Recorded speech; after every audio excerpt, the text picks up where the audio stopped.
side. Aaron's a center. Actually not looking better as a pass. Pass is intercepted. It's guess who again? Leonard.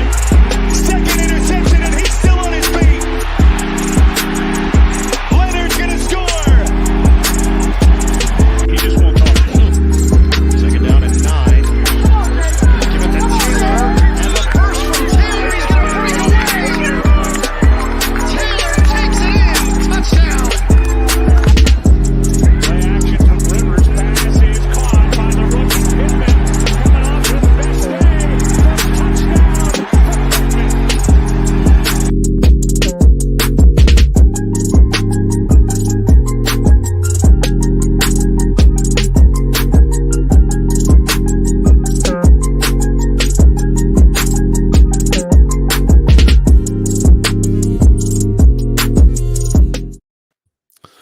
Good evening, Colts Absolutely. Nation. Good evening. Yeah, it's not morning. Well, good morning to everyone who's going to be listening to this, tomorrow on Apple, Spotify, all that.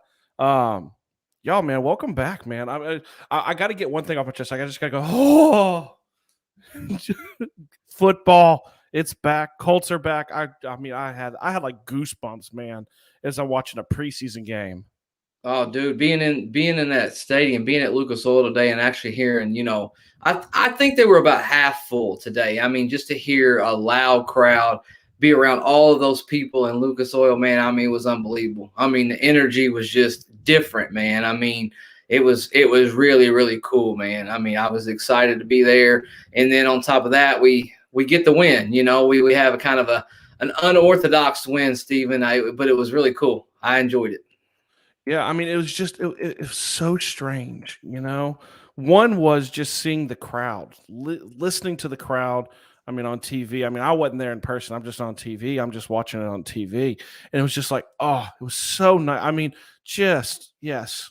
Oh, thank God that football's back, you guys. And thank God that it is back in a way where fans can enjoy it. And I don't know. I mean, we're going to just kind of do, like, as the title says with this, you guys, it's knee-jerk reactions. We're just going to give – this is going to be a long one. This is going to be us just kind of giving you guys our reactions to the preseason game.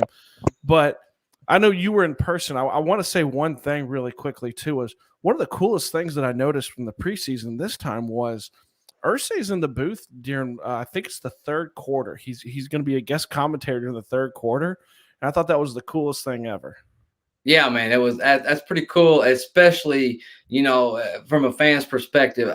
What type of owner that would actually commit to doing something like that? How cool is that? I just think, wow, that's just so cool to have him out there. And hey, Irsay lets it all out there, right? Like he's not a traditional. Leave it out. he'll just go out there as far as that goes. But yeah, I mean, I'm excited. I'm excited to talk about the game, Stephen. You know how we do. Before we get started, just super big thank you with everybody who's been kind of kicking in, tapping in lately with YouTube, on all different platforms, but especially YouTube. Like, share, rate, review, subscribe. You already know the spiel, Stephen, but I mean, we're so grateful that everybody has joined the family. And I'm going to ask you again, if you're not a part of the family, join the family. We want your voice heard here on the live show, pre-recorded. It doesn't matter. We're going to make sure you get your voice to be heard. So let's just jump right in. First reaction, Stephen, I'll go from you because I was there live. So I'm interested as a fan who watched it on TV, just some initial reactions to the game. Yeah, I mean, so an initial gut reaction was like, if I'm going across what I'm thinking with any of it is, you got to start with Eason. It was very up and down, very, very up and down. Not as bad as I thought he could have possibly looked. Sorry, I got to throw up a comment for those on the live feed. There's my daughter. Bye, father. I love that. She's going to bed. So shout out to her. And before I go to, I mean, we like to pop up as you guys are watching this. I want to try to pop up these comments, give you guys shout outs. Matthew Stansberry, thanks for jumping on here. Yeah, that's what we're going to talk about a little bit today too. But I mean, for me, up and down with Eason. It was up and down. But just some of the young players too. I don't remember a time where I probably was as excited as I was to see some of this young talent get a chance to play, like really tuning in. We put a video out there about Michael Strawn, and it exploded. And apparently, he is like the guy everyone wants to talk about. And like my eyes just followed him over the field. He wasn't hard to miss.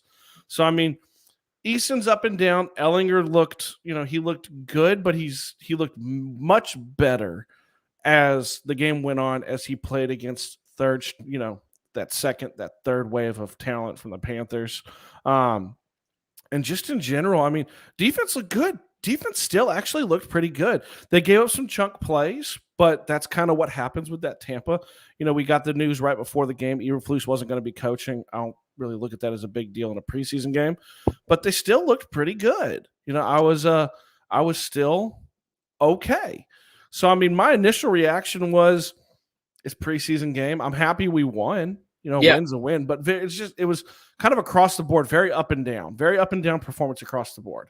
Yeah. So I guess, Eason versus Ellinger, this is going to be a hot topic. This is not going to go away, right, Steven? Like, that's the big deal. Everybody wants to talk about it, and everybody knows that quarterback position is so important. It's so volatile in the NFL, and if you don't have one, you're going to have a really hard time winning. I think my 2 cents on it is, and it might be a little bit long-winded, but I think it's very important for people who, especially when we're talking about, Eason versus Ellinger, is Eason had some really good moments, right? Like he made a really good throw to Campbell, and obviously Straughn, as you mentioned earlier. Like those are the throws that you want to see from your guy as he's elevating his game, real live bullets, all of that stuff. And I think I really think truly, like, if you took a poll of 10,000 Colts fans, Steven, I thought about this right before we hopped on here, you would almost have 5,000 Eason, 5,000 Ellinger. Like, that's how close this battle is.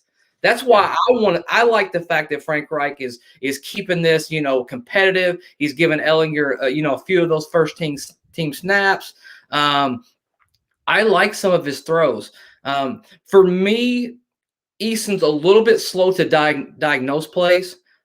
He's a little bit slow. I noticed just being there, he would lock in on that first receiver, and if that first receiver wasn't open, he panicked a little bit or would hold on to the ball. Obviously, he had the turnover. We got to worry about a little bit of ball security. He got stripped. That offensive line, we'll probably talk about it later, but man, that was a rough deal.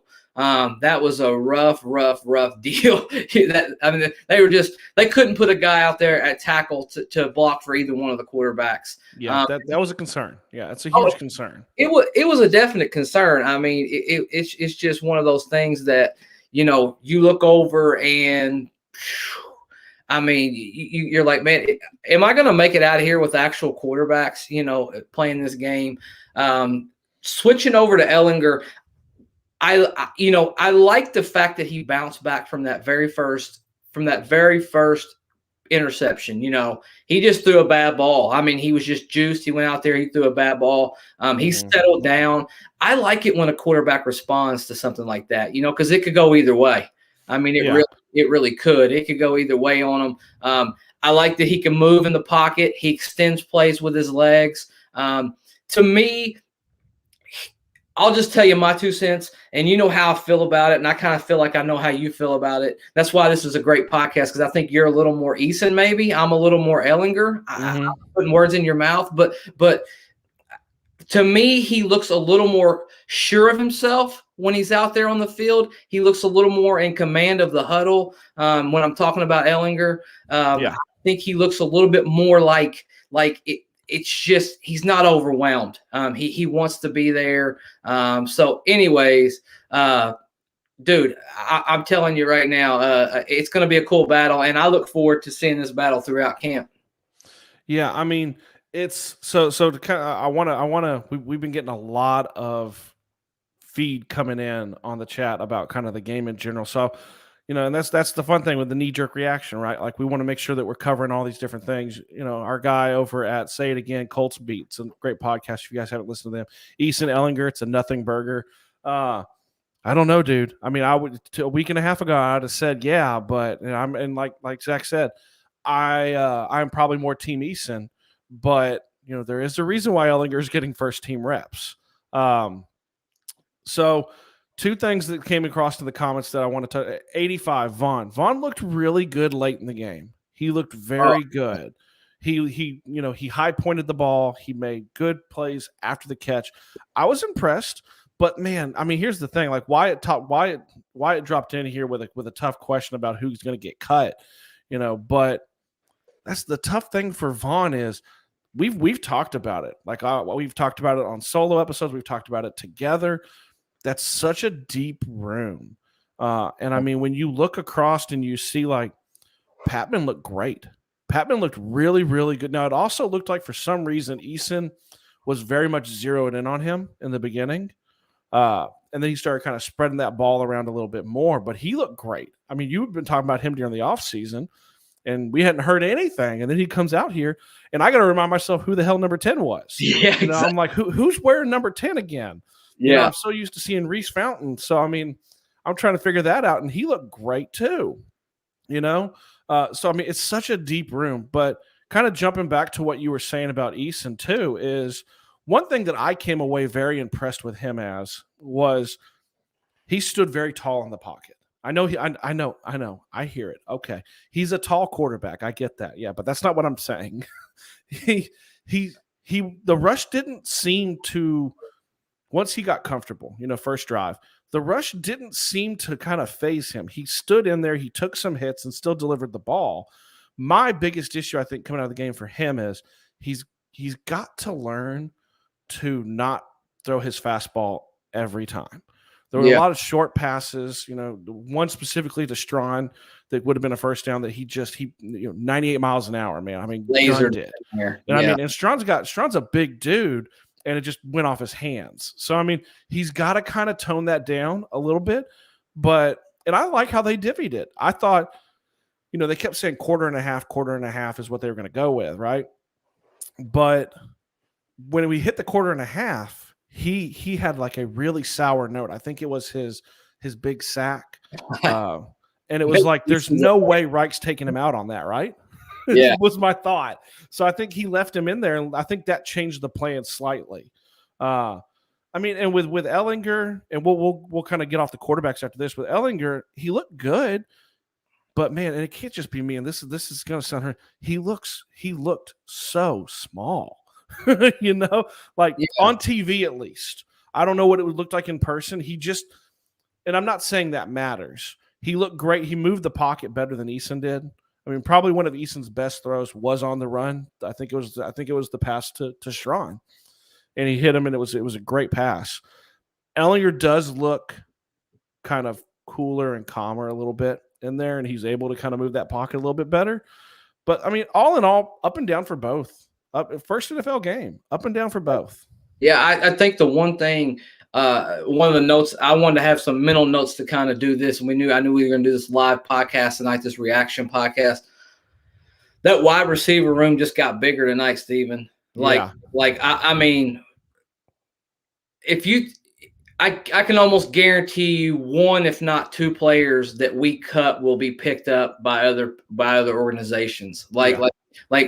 We've now got we debated, was it going to be 5 people? Were we going to keep 5 or were we going to keep 6? And it's still going to be 5 or 6.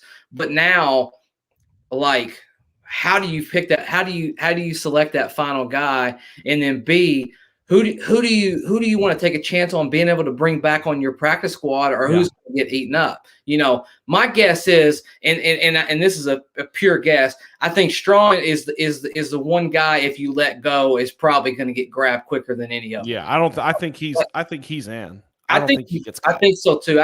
I think he's the 5 right now. I mean, I think in the Colts' mind, I think he's done enough in camp. And now, you always have these camp stars, right? But he goes out and delivers on the field. I mean, obviously he had the drop.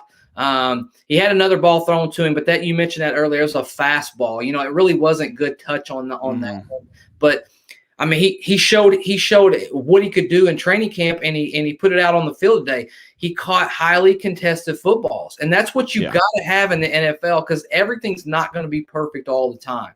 And you want a guy who can climb that ladder and go up there and pull that out. I put out a poll earlier this morning, just kind of getting some comparisons, and I had some cool feedback from that. One guy compared him to Brandon Marshall, which I hadn't really thought of that. I know I've been mentioning Plaxico Burress, but I actually think the more I think about it, he's a little more Terrell Owens now to me. Yeah. Like, just that was my vote. I'm not going to lie. I'll put it out there to everybody. That was, I mean, yeah. I like T.O. So, I mean, he went to my school. I don't see Randy Moss, like no, Moss he's is not built.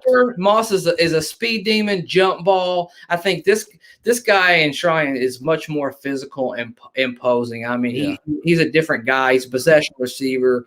Really quick shout out again to say it again with Colts. Yeah. Imagine a red zone lineup of Strawn, Pittman, Mo Alley, and Branson and JT. That's pretty amazing. That's frightening. I mean, I'll say this: we're getting so much. Hey, man, I love you guys, man. Everyone's fired up for football season to be back. Everyone's fired up for our Colts, and it's put up Ryan Keith real quick. Say again. Hey, Steve, put up Ryan Keith real quick. Let's go over that. Ellinger's more like Wentz in playing style. Let me find him. There he is. Yeah. There it is. Oh, that up there. I think Ryan. I mean, he hit a nail on the head. I mean, if you look at wanting to play a player who's more similar to Wentz and more similar probably to what Frank Reich wants to do, he probably is. I mean, I think that's a fair point. I don't want to just keep beating this drum of Eason versus Ellinger, because we're going to have all the time in the world to talk about it. I'd like to kind of move around. Man, you want to talk about the offensive line? Before we do that, let's touch, because we had. I'm scrolling back up here. We had shout out Cody and Derek. They jumped in. Love y'all. Thank you. We had a question that I thought. I mean, we have so many things. I'm trying to pop up Jason. Yeah, that's what we were talking about. Strong will get picked up in a heartbeat. We love all you guys. I'm trying to give you guys as much airtime as I can as this reactionary show will let me. But there was one.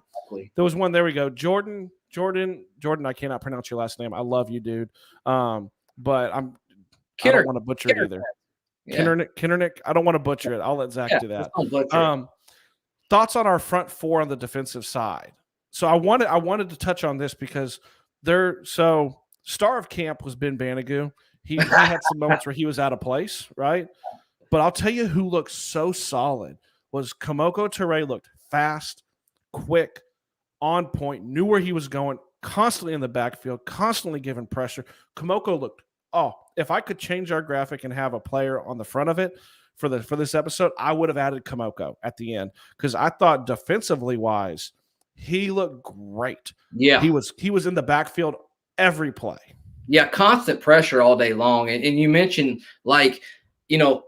pre-Kamoko, before he in that Kansas City game when he got that devastating injury versus last year, we were all hoping he could kind of get back and have that speed, that burst, and all of that good stuff. And today, if you're looking for something positive, he really, really did flash. This was a really hard game to evaluate, Stephen, because so many starters were not on the field. Like on both sides of the football. To be fair, Carolina didn't march very many of them out as well. There was just so few starters, players who are going to play meaningful, snaps in the NFL this year. There's just so few of those guys out there. But you're right, Kamoko.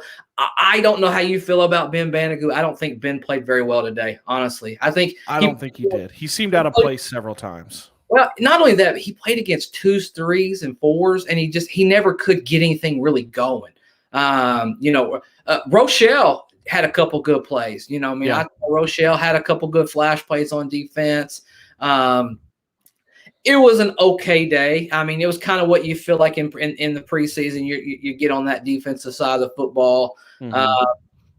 I don't know. We spread the ball around. I think the wide receivers were the stars of the day. Honestly, all over the field, they were catching, and not just catching, your routine passes. They were catching highly, highly contested, throws in the NFL, like big time plays that you would have to make a team. I mean, you talk about guys that want to play in the NFL, every single one of those guys, earn more playing time, which is a great problem for us to have as fans.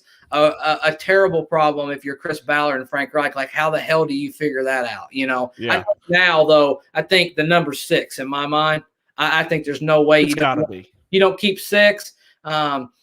Doolin's probably going to take one of those spots still, man. They value special teams so much. I know that's rough, and I know people might not want to hear that, but I feel like Doolin's probably still going to do it, even though, I mean, there's probably 3 other guys on that field that are better receivers than Doolin. I mean, you had talked him up, so you had talked him up to me during the offseason, and I just wasn't expecting it. Was Desmond Patman looked great, and just. I'm with you. The number is 6. 6 has to be it at this point. We have enough issues with receivers that go down. Someone's going down. And by the way, my boy, who I was so excited about, Paris Campbell, played one of the plays of the game. So beautiful, man. It was just, and he looked good doing it. And it was for Easton's sake, it was a perfectly placed ball. Like, he hit him in stride. It just, the corner was right there.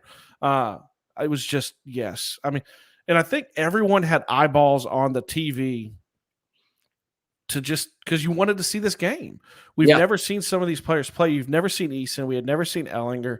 And then you had a lot of players, I think the anticipation had grown so much to see Strawn out and God damn. I mean, he lived up to it. He looked great. Advertised. He was as advertised. I mean, he's so big. You can see him when he's out. Like, you can't, like, when I'm watching on TV, and I don't know how it was in person at the game, but when I'm watching on TV, like, I knew where he was. And I mean, I watched it through NFL Network, and it was kind of a Colts-centric crew. But they very often pointed out where Strawn was on the field. Strawn's here. He needs to make a play. Like, very often they were pointing it out. So he's known. For me, look, I kind of pulled this up real quick. I want to go over this, Stephen. I know I'm looking down at my phone, but I want to kind of get this right.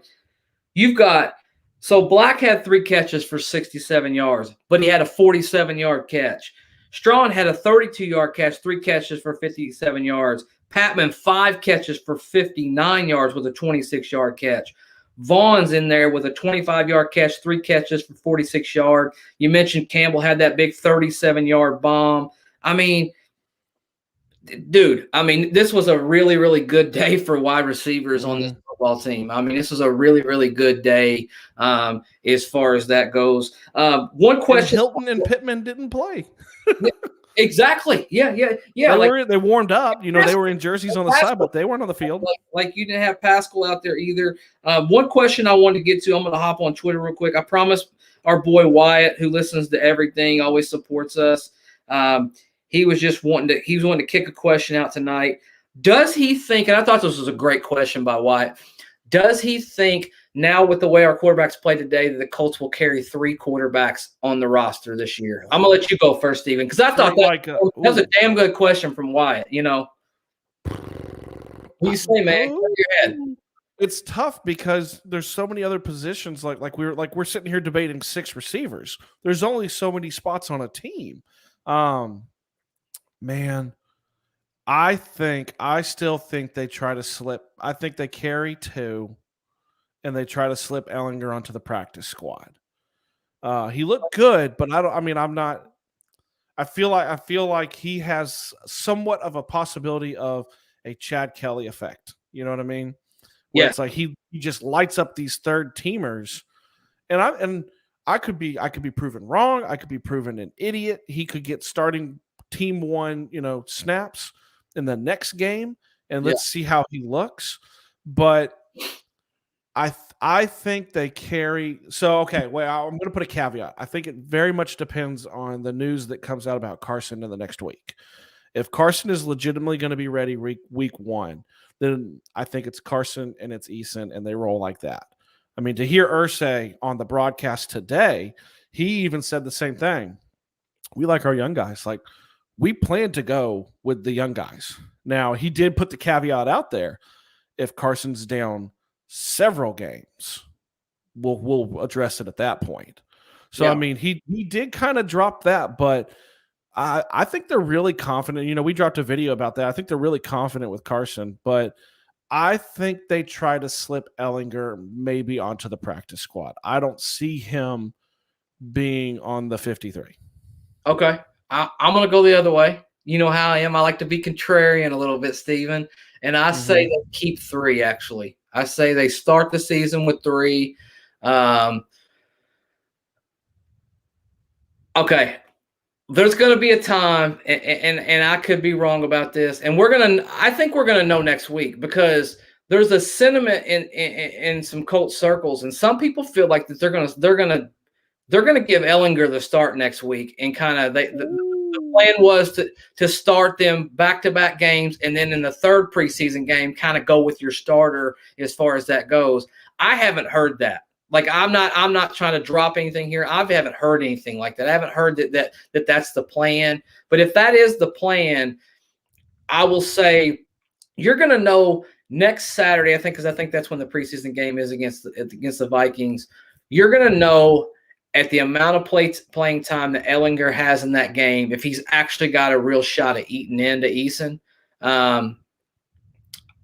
If Wentz were healthy, I think I said from the very beginning, I thought he was going to beat out Eason. If you remember that. You did. That was the second podcast. George looked at you really funny when you said that time. He did too. He's like, dude, you're crazy. What is happening? If Wentz was healthy, I think Ellinger beats out Eason. I think there's a little more of a scare now just because of the situation they're in. But to go back to Wyatt's question, I think they carry 3, at least for the beginning of the season. I think they will carry 3 quarterbacks on this football team.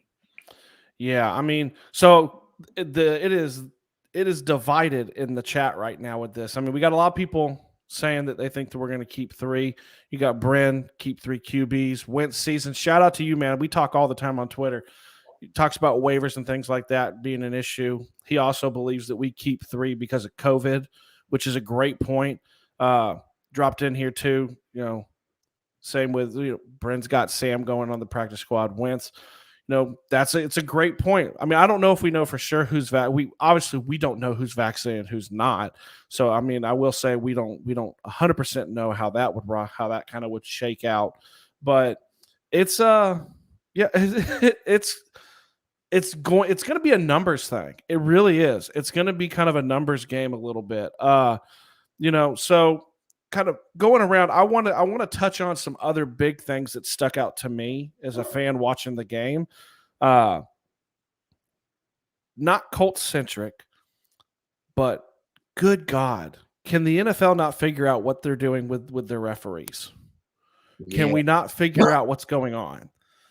So I know for me, it's a preseason game, but if it was a meaningful game, I would have lost my ever-loving shit on the fumble, because every replay showed that it never went out of bounds. He never went out of bounds. Horrible call. But in my mind, the worst one was I want to get his name right. Third string running back. What was it? LeMay. You talking about the taunting call? Yes. What the hell? What was that? He didn't get in anybody's face. He just popped up. He was excited, and they hit him with 15 yards. Literally just got up, flexed his arms because he was just glad he just had a real strong and run. Didn't flex on anybody. And then went back to the huddle, and then next thing you know, there's a flag, and everybody's looking around at each other. I'm looking to the left. I'm looking to the right, and I'm like, bro, what the hell is going on right now? Like what is going on out there as far as that goes? The commentators were even confused. They were like, if that's taunting, what's happening right now? Because he's like, you got a young player who's probably never played in a game at this point, and he pops up and he's excited because he just dragged half the Panthers 10 yards. Yeah. It was crazy, man. I mean, I was at a loss. Jordan, who's piped in several times, he wanted to know how we feel about the running backs today. Good question, by the way. I thought the running backs were solid. First of all, how cool is it to see Marlon Mack out there fully healthy? Oh, he looks so good. Dude, I mean, you just feel good for players like that, and you probably could have been a guy who could have went somewhere else and played football but wanted to be a Colt. Like, that's cool, man. It's hard to not root for players like that. Good to see 25 out there. honestly, all of our running backs look solid today. I mean, they really did. I mean, we didn't even have, I know I'm wearing his shirt. I was so bummed that I didn't get to see Taylor carry the rock a couple times. But that being said, I mean, we didn't need to, man. I mean, for all of the pass blocking woes that we had today, our run blocking seemed to be pretty good for the most part. I know Wilkins got stuffed on that, what was it, 4th and 1 there at midfield. But man, I mean, dude, you're exactly yeah. I mean, it was crazy. And then, Amy pipes in, Mack looks strong. She likes Marlon Mack. Marlon Mack is as good of a backup running back as you're going to have in the NFL, in my opinion. Yeah. He's a former 1,000-yard back. He looked good. He looked really good. You could tell he's still slightly tentative, just a touch, still kind of knocking the rust off a little bit. But I mean, I've been on record that I think Jordan Wilkins does get cut in some way. I just think there's so much depth at the running back position. Obviously, I mean, Hines didn't play, Taylor didn't play, Mack looked good, Wilkins did look good. Heck, I could see Ballard trying to swing a trade and trade him somewhere, maybe not cut him. But I mean, and I want to chime in with this. Wentz season did say Reich said Sam will start next week, so there's that. There you go. That answered your question right there. That's what we were just talking about. So it's saying he will start. Oh God, should have traded. We got to put that up on the banner. Ellinger will start. Yeah, Ellinger will start. I mean, it's crazy to think. I mean, it's we got Ryan Keith dropping in here. Are you guys still entertaining the idea there's a kicker competition? Pinheiro nearly missed a chip shot to win that game. I think it's purely the fact that Ballard believes in competition at every position is why Pinheiro's there. I think Hot Rod would have to just lose his leg. Let's be honest. He looked like he's got bigger leg this year. I like it though. I actually like it. I like the fact that they brought somebody in there and they didn't just bring just a camp body, Steven. Mm-hmm. They brought a real NFL veteran kicker and soft body. I'm going to tell you an observation I've had from each. I went to the training camp and then I went to the actual game today.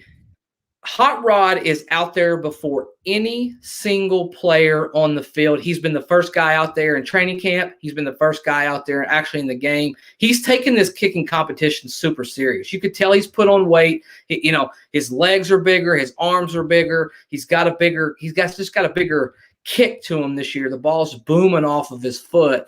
I think Hot Rod wins this job. And I think it was great to bring in a guy to kind of, fight against them and everything as far as that goes. Yeah, I'm with you. So I want to jump back up. Matt Daddy 2652, shout out to you. I know you too, man. Thanks for jumping in here. Says we rock. Love it. Thank you. We try. And then any hope for tight end Mo Alley Cox? I still think so because I think that we run a lot of tight end centric plays. Yeah. And he fits a mold.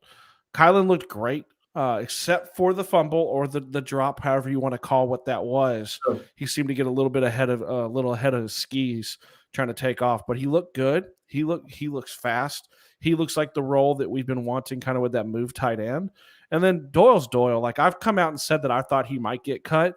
I'm wrong. Like I'll gladly eat that crow. I don't think he's going anywhere.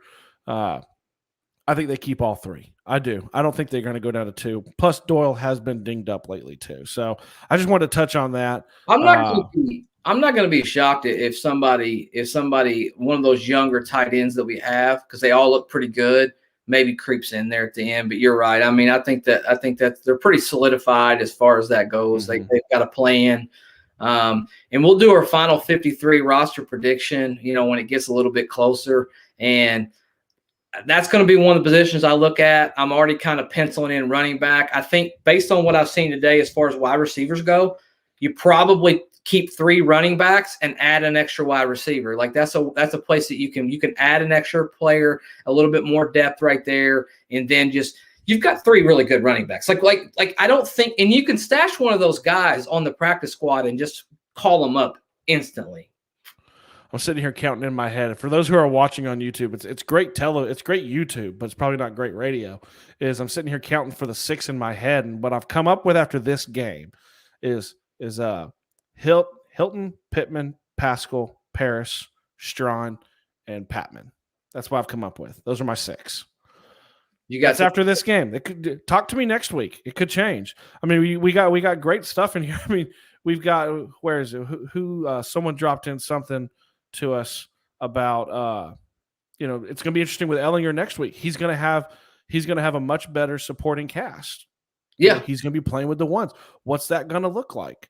If I could find it, I'd pull it up. And our boy Jordan dropping in again. Hines, should he be the punt returner? Absolutely not. Absolutely not. Only because I don't want him to get hurt. Yeah, it happens too frequently. I was at my office talking about Jason Sehorn the other day, and he was an amazing corner. For those who possibly are listening to this who are too young, he was an amazing corner, but he was kick return and blew his knee out and was never the same.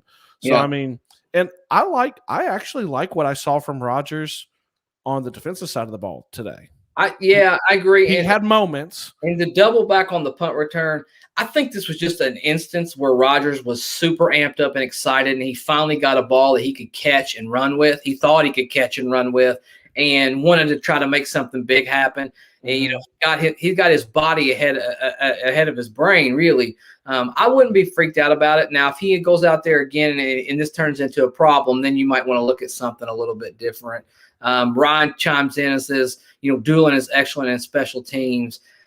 I'm going to agree with you, Ryan. I know that's not popular, but I think that Doolin is just so good on special teams. He's just one of those players that you just kind of say, we got to deal with it, man. And it sucks, man. I mean, when you talk about all of those wide receivers showing up, I think Patman is a guy, though, if you did cut him, could probably stash him on your practice squad, and I think he would make it through waivers. That's just me. Now, if he comes out and plays, the way he played this week, every single week in preseason, I don't know if he falls through waivers, but I think that he can. I think he can probably squeeze through waivers.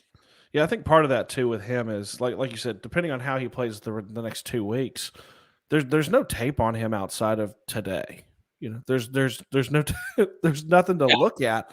So if he does play like he did today, I don't think you can. I don't think you can try to squeeze him. I think he'd be gone. Let's see who else we got in here. Matthew chiming in. Granson did Burton style tight end better than Burton did. Hey, make sure you clarify. You're talking about Trey Burton because this is Stephen Burton. But he did. He looks good. He looks, to kind of harken back a little bit to like with Eason and Ellinger. One of the things that I came away impressed with the rookies, and I would have loved to seen Quiddy. I would have loved to seen that. I'm okay with it. Let's get him healthy for the regular season. But none of them seemed to look at it like the moment wasn't too big for them. Right. In regards to playing the NFL game. It wasn't like they were starry-eyed. I mean, Strawn's never played in front of, my guess would be more than 10,000 people at Charleston games. I've seen the pictures. We've all seen the pictures of him. It's like high school stadium. And it never seemed too big for him. I'm telling you, man, you talked about it last week on our episode. That's talking specifically about him. He's on the roster. Dude, he could be the steal of the draft. He could be somebody chimed in on me one time and called him Mini Tron, is what they called him on the last episode. I think that's that's getting out there a little bit. I mean, it's a little early for that, in my opinion. But no, you're right. I think you want to talk about ultimate draft diamonds. That dude, he's one of those guys that's so intriguing that you almost have to find a way, don't you, Stephen, to get him on the field. You got to have special packages. I would envision this is the way they would handle it this year. He's going to play a lot of snaps, especially goal line, and then he's going to get some situations where there are obvious, where you can use that RPO where it's third and short, where you can run or pass, where you can just squeeze the ball in there to him and just say, hey, big fella, go up and grab it and bring it down. So yeah, I think he makes the team. I think he's locked. I mean, those five. If you want to talk about Hilton, Pittman Jr., Pascal, Paris Campbell, and Strawn, I think that's it. I think that's your five, and whoever else you want to debate who's going to be your six, or whatever you want to do. Those guys are making this team, in my personal opinion, like they just are. Yeah. I mean, yeah, I'm with you. I'm with you. I mean, so we got kind of fired up. We got kind of riled up really quickly on this too, because it's football's back, you guys. Like I say if you're watching, we have discovered at this point, like Zach said, we love all you guys. The blow up that we've had over the last week, shout out, we got shout outs from other content creators of like just kind of how No Horsing is just, it's ascending. We had Cody and Derek and Bring the Juice and Lawrence. Lawrence asked us to be a part of something pretty cool with content creators. She's going to give us a shout later. I mean, we love it all. We can't thank you guys enough. Exactly. And we could talk on this live stream. So it times out at 3 hours. That's the longest you can have. I could talk for 3 hours, which would be so much fun, but we're trying to keep this knee jerk. We're trying to keep you guys like this knee jerk reaction. So we're going to kind of start to wind this down. You guys are going to see a lot of videos. Obviously, we have kind of amped up our content because we have switched over to being more, where you can find us on YouTube. You can still get us on Apple, Spotify, iHeartRadio. It still drops. We ask you guys to please go over and make sure that you are following if you're listening to those. And I think the big new saying, because it got coined in the last live stream, is teabag the subscribe button, Big Q style. That seems to be the thing now. Yes. I actually had someone tell me in the comments I teabagged the subscribe button. Yeah, I love that. So if you're not doing that, we've had a huge influx. If you're not doing it, make sure that you go over there and you smash that and you do that. There's going to be a ton of new videos. Zach, what do you want to leave them on, man? I mean, we're gonna get into the game next week. We're gonna get a little bit more in depth. We got something really cool to start this week that Zach lined up for us.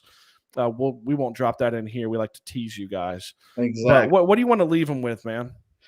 Man, I think I would just leave them with, just guys. I'd be really excited based on what we saw today. It was a little sample size of our offensive skill set. Our defensive played solid enough. They didn't give up a lot of points, and we really didn't have any talent out there, man. So I'm just so thankful for you guys. The following, keep it up. Like, share, rate, review, subscribe.